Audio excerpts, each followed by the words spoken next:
Hi everyone, I'm Dr. Yogeshwari and I'm a second year postgraduate student from the Department of Prosthodontics.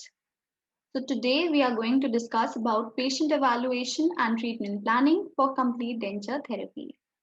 So this is the complete article we have used for today. So it's an article from the Dental Clinics of North America DCNA article. It's a really nice article. I would be referring it in the end also. You all should read it. So the contents we'll be discussing today are introduction, personal data, medical history, denture history, clinical evaluation, existing dentures, treatment planning, prognosis, summary, and cross-reference. So coming to the introduction. So when people reach middle age, they suffer from some infirmities of which the younger bodies are not a victim. And many of these illnesses were earlier thought to be inevitable consequences of age. They thought that with age, these things have to happen. But now it is not so. People are taking better care of themselves. So, but tooth loss at any age can be very challenging for us dental surgeons. And making complete dentures is one such challenge. So, we'll be discussing it further. So for the success of complete denture, these four things are very important. So the first is recognition and acknowledgement of the problem. Second is its identification and exploration. Then its interpretation and explanation. And then offering a solution to the problem. So this has been taken from a voucher. Then coming to patient evaluation. So you all must be taking case histories for your patients. So this is what we mean that it should be well documented, logical in a sequence and in a checklist form. So we'll be discussing the same. So the first thing you would be noting for your patients is the personal data. So personal data consists of first thing is name of the patient. With the name, you form a rapport with your patient. Name gives an idea about religion and much more. Then is the SSN number or the Social Security number. So basically, this is an article of America. That is why this is there. For us, you could even write down the Aadhaar card number for the patient because it is important nowadays. Then is the age of the patient. So age is an indicator of the patient's ability to wear and use the dentures. It is quoted in Swenson's also that with age, the patient's motor dexterity decreases, his care for the denture will also decrease, his habit to adapt to his denture would decrease. So that's why age is an important factor. Then the first thing you will be noticing in your patient is his facial form or facial profile. So this is a classification given by angle. Class 1 is the straight one, that is normal. Class 2 is retrognathic, that is your mandible would be back and your maxilla would be proclined. Then class 3 is prognathic mandible. Mandible is in front, maxilla is behind. Then is your muscle tone. Muscle tone classification is very important. It has been given by House. Class 1 is the patient exhibits normal tension, tone, and placement of the muscles of mastication and facial expression. There is no degenerative changes. Class 2 is the patient displays approximately normal function but slightly impaired muscle tone. So maximum muscle function cannot be used. Then class 3, the patient exhibits greatly impaired muscle tone and function. The impairment usually is coupled with poor health, insufficient, inefficient dentures and loss of vertical dimension. Wrinkles, etc. you would see on the patient's face, near the commissures, nasolabial folds. So that would be class 3. Then you have to classify your muscle development. So it is again given by House. So he says class 1 is heavy, class 2 is medium, and class 3 is light. So this you can know when you are pulling the cheek of the patient, you're trying to see, you'll understand his muscle tone. It's heavy, medium, or light. Then you have to see The complexion of the patient. Complexion, number one, it would act as your shade guide because according to the complexion, hair, and eye, you have to select the shade of your teeth. Then, secondly, the skin tells us about underlying pathologies like blue nails, blue fingertips, blue nose, cyanosis, pale skin can be anemia, yellowish tinge in the skin could be your jaundice. Then on the skin, you can see wrinkles near your commissures, nasolabial folds. That would suggest us a decreased vertical dimension of occlusion and poor facial musculature. And according to that only, you will have to, set your teeth and raise it a little for aesthetics for the patient. Then comes your lip. So lip contour and support is very important. You all must have seen that all people tend to close their lips like this. So this is because their anterior teeth must have been missing. So there is no support for the lips. So you have to write about lip contour that can be adequately supported or unsupported. Then you have to comment upon the vermilion border if it's visible or not. You have to write about lip mobility. So there's a classification we have about lip mobility. Normal is class 1, 2 is reduced mobility, and 3 is if the patient is paralytic. Then also this could be unilateral, bilateral, like in cases of Bell's palsy, etc. So that also you have to mention. Like here you can see the picture of a Bell's palsy patient. Then you have to comment upon unilateral reduction of mobility, like I mentioned. Then lip length is very important. For some people, it can be a gummy smile, so lips will be thin. For some patients, the lip length might be long, so might be your upper anterior teeth won't be visible for the patient. Then is a very important thing, your temporomandibular joint. A lot of work is being done nowadays regarding TMDs, and of course you have to take note of this.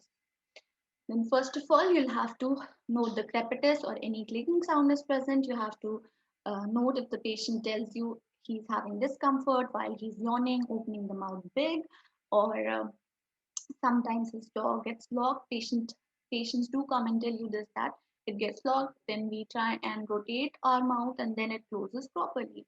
So this all is very important for the history of your TMJ. You have to note that. You have to comment on the smoothness of the mandibular movements. You have to ask him to do sideways movements out and about. And you have to make note if he's able to do that or not. Then you have to note while opening the mouth, is there any deviation present? Then you would be coming to your neuromuscular evaluation. So basically, under that, we'll be checking the speech of the patient. If the patient is wearing old dentures, then you have to see how he is speaking with those. And then you have to check your speech impediments for the patient. So you can classify speech as it is normal or it is affected. Then coming to the coordination, because neuromuscular coordination is very important. He won't be able to give you movements if it's not coordinated. He won't be able to wear the denture if it's not coordinated. So all this you have to make a note of. So there's a classification. Class 1 is excellent neuromuscular coordination, class 2 is fair, and class 3 is poor. Then you would ask the patient to open his mouth now. Now you would be seeing his oral cavity. It can be classified as large, medium, or small. That is your arch size. Large, it said that's best for your retention and stability. Medium is good retention and stability, but it's not ideal. Then your class 3 is small. So it is difficult to achieve good retention and stability if it's a small arch size. Then you'll be seeing the arch form. It can be class 1 square, class 2 can be tapering, and class 3 could be ovoid. It is also given by House. Then we also come to sex of the patient, because it was earlier said that females pay more attention to their aesthetics than men, but it is not so nowadays. It's equally so. Both of them are quite concerned about their aesthetics now. Then the race. Race is a very critical factor in the characterization of the dentures. So the base shade, placement of the stains, etc., you know from the race of the patient. Darker the patient, darker shade you'll be using, you'll be staining it, and so on. Then coming to the occupation of the patient. With the occupation, you will know how determined he will be about his social standing, how important his teeth are to him. What does he do basically? If he's a singer, if he's more into phonetics, you'll have to place your teeth like that. So all this is dependent upon the occupation. Then is your cosmetic index. So you'll, while talking to your patient, you'll understand how important his aesthetics are to him. So judging that, you can make a note of this, saying that class 1 is the high cosmetic index, class 3 is the low cosmetic index. So you can range it according to that. Then, like I said, while talking to the patient, you will understand. So basically, you have to understand the personality of your patient. So House had earlier given a classification which had got four types of patients. So that was philosophic, exacting, hysterical, and indifferent. So basically, philosophic patients are very easygoing, they are congenial, mentally well adjusted, cooperative, and confident in the dentist. The prognosis with such patients is excellent. Then your other patients are exacting. They are very precise, they're often dissatisfied with their past treatments, they doubt the ability of the practitioner, they'll question you a lot, they'll make remarks, they'll ask you for guarantees. But once you satisfy such a patient, he will be your biggest supporter. He will send a lot of patients to you. So that is also a good thing if you satisfy such a patient. Then would be your hysterical patient. They have a negative attitude. They have got poor health. They are poorly adjusted. They often appear as exacting to us. Prognosis with such patients is poor. Then is an indifferent patient. He is not concerned about his appearance. He is not concerned about getting teeth. He has just come here due to some family people. They might have got him there. So he is completely indifferent. And your efforts and anything do not matter to this patient. So this is about the earlier classification. There's also a new classification for this. You all can go and read about that. Then coming to your medical history. So general health is very important. There can be a lot of underlying systemic factors like the patient could be epileptic. So you'll have to call him in the early morning hours. You'll have to ask him if he's had medicines or not. You'll have to be prepared like that. You'll have to, like if a patient is diabetic. So again, you have to call him in the morning after he's had his breakfast. And you do not have to keep long appointments for patients. So this is different for each patient. If the patient is having Bell's palsy, so obviously he won't be able to coordinate the movements properly. So might be you'll have to do hand movements, you'll have to manually manipulate. Then if the patient is having Paget's disease, so there's a lot of more problems. There would be problem of growing bones, so the dentures would not fit. He'll have to be coming again and again to you, but there you cannot do anything. Then as a Parkinson's disease patient, again neuromuscular coordination will be compromised. So all this you have to note, and your treatment planning would be different for patients who are with these conditions. Then coming to your denture history. So you have to take the chief complaint of the patient, why he is here today with you. You have to see his expectations while he's talking. You have to know that if they are realistic or non-realistic, if they are attainable or non-attainable. You have to know that, and you have to tell the patient from the very beginning if he is having unrealistic expectations. Then you have to note the years of edentulousness from the time his teeth were getting loose, and since then, is he did he get a partial denture in between, and all those things you have to make a note of. How did he basically lose his teeth? Did he have some periodontal disease, or it was due to some caries, or it was due to trauma? So all that you have to note. Then you have to ask the patient about his previous dentures. How many did he wear? And if a patient has been wearing a lot of dentures, if he's having a history of a lot of dentures being made during a short period of time, so you should know that the prognosis for such a patient would be poor again. Then you would ask the patient about his current or existing dentures. You will have a look at them. You can judge the parafunctional habits, his cleanliness, his maintenance, etc. from that. Then you can write about the denture success, that it is favorable or unfavorable. Then you have to even ask the patient to get his pre-extraction records so that you know where you have to reach. Like this photo out here, you can see that this side is not having the teeth. So there is wrinkling and reduced vertical dimension of occlusion. And here he was having teeth. So you have to kind of reach here after your teeth setting and all. Then coming to your clinical evaluation. So you'll be seeing the facial form of the patient. This is classified according to House, Luke, Russian, Fisher, and Williams. So they said that it can be square, tapering, square and tapering, and ovoid.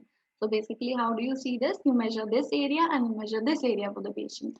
And if it's almost equal, then it's a square face. If this is more and this is less, then it's a tapering face. And similarly, so on. Then you have to see the ridge form of the patient. So for the maxilla, class 1 is square and gently well-rounded. Class 2 is tapering or V-shaped, and class 3 is flat. Then for the mandible, it can be inverted U-shaped with parallel walls from medium to tall with broad crest, and class 2 is inverted U, short with flat crest.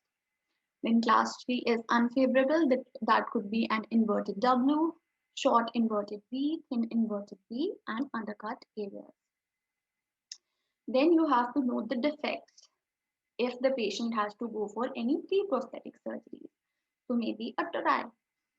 So tori in the maxilla or mandible ecdystosis.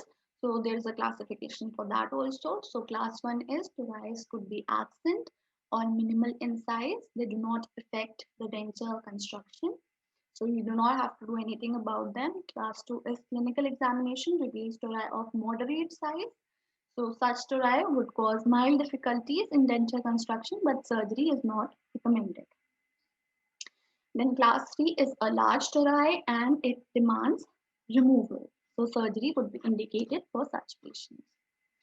Then you have to see the interart space. This is very important. Class 1 would be your ideal interart space that would accommodate all your artificial teeth. Then class 2 is excessive interart space to accommodate the teeth. So might be you'll have to place some teeth more. Or class 3 would be our insufficient space. So might be you'll have to remove a premolar or something like that. And then do your teeth setting. Then you have to check the parallelism of the ridges. Class 1 is both the ridges are parallel. Class 2, the mandibular ridge is divergent from the occlusal plane anteriorly. Class 3 is maxillary ridge would be divergent occlusally anteriorly, or both of them would be divergent anteriorly. Then is our ridge relationship. It can be normal, retrognathtic, or prognathtic according to angle. Then is your bone quality. So this basically is the radiographic examination. This depends upon our maxillary tuberosity and the genial tubercle and how it's appearing on the radiograph. So basically upon that it is divided into class A, B and C in the maxilla and mandible. Then is our bone quality classification, that also you can see radiographically only. So class 1 would be our dense compact bone. Class 2 would be our thick compact bone around trabecular bone. Then class 3 would be our thin cortical bone around dense trabecular bone. And our class 4 would be our thin cortical bone around our spongy trabecular bone. Then you have to see the lateral throat form of the patient. You have to ask him to raise his tongue. You have to check it with the mouth mirror dipped inside. So it can be class 1, class 2 and class 3 as you can see in the pictures here. Then you can see the palatal throat form.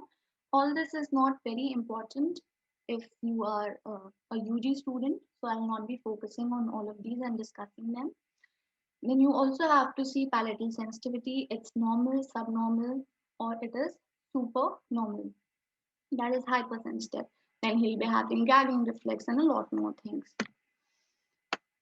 Then after this, you can write about the mucosa condition, which is again according to House. It is healthy, irritated, or pathologic. Then you can write about border attachments, high in the maxilla, low in the mandible, attachment height in relation to the crest of the ridge is between 0.25 to 0.50 inches. That is your class 2. Class 3 attachment height is less than 0.25 inches from the ridge crest.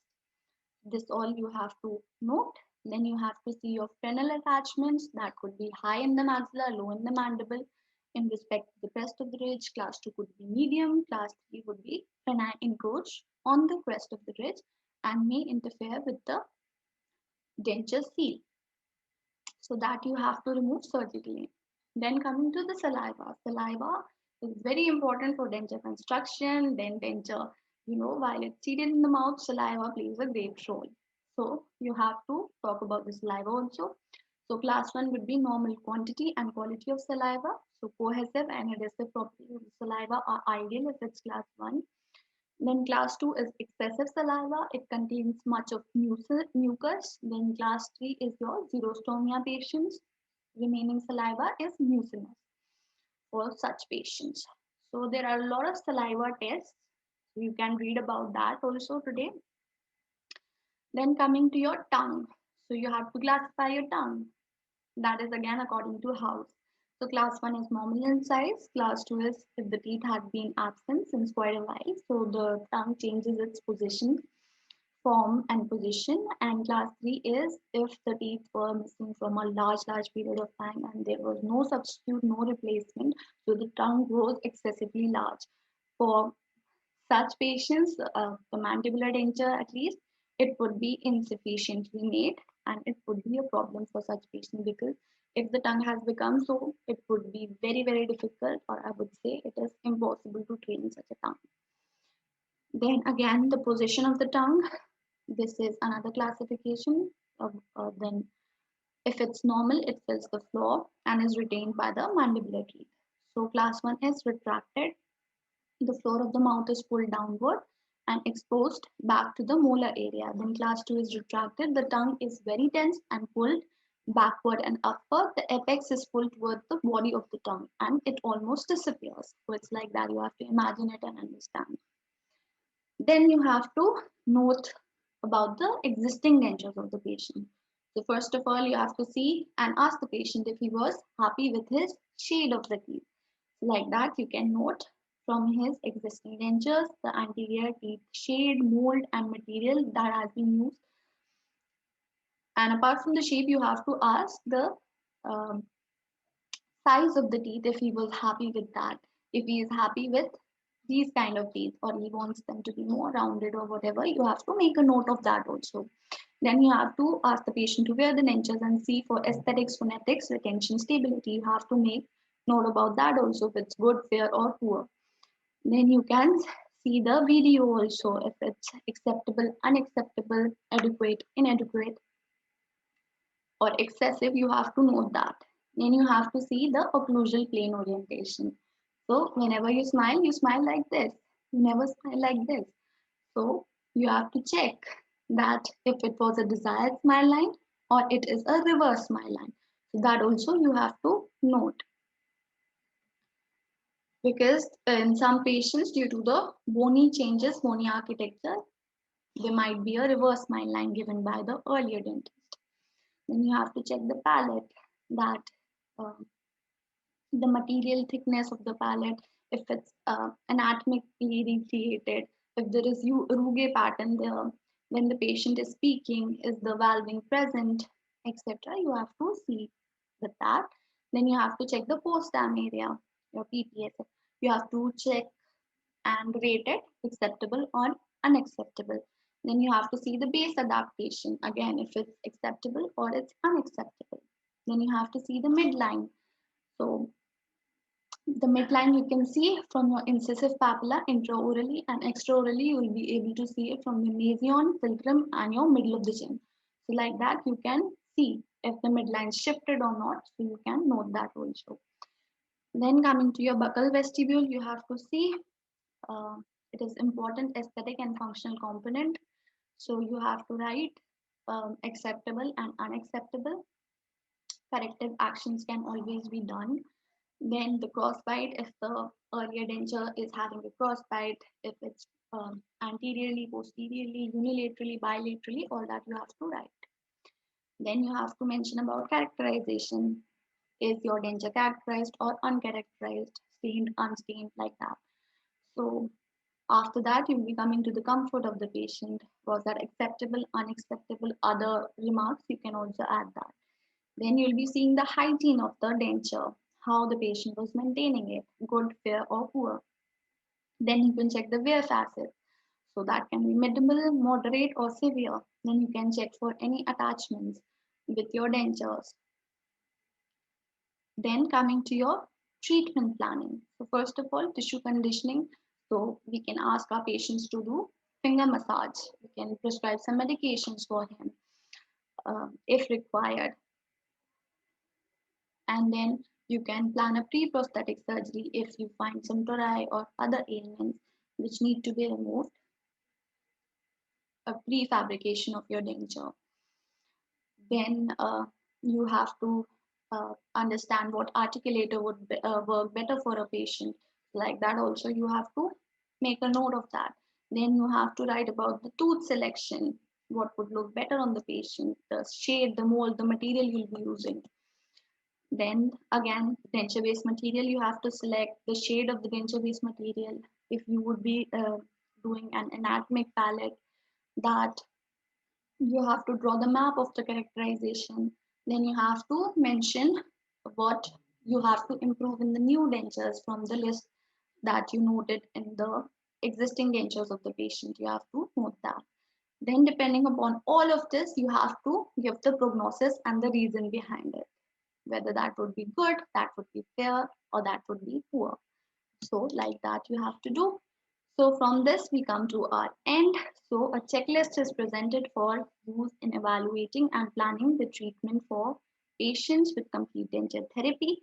A thorough explanation of each item and classification included in the checklist had been presented to you today.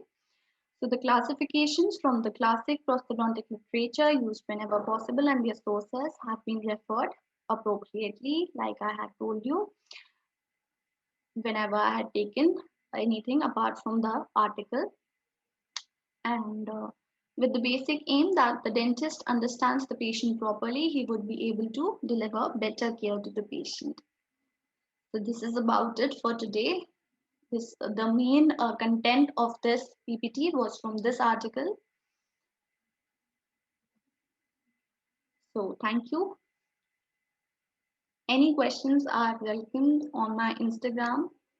You can follow me there and ask your questions. You can even visit my YouTube channel and drop in your comments there as well. Thank you.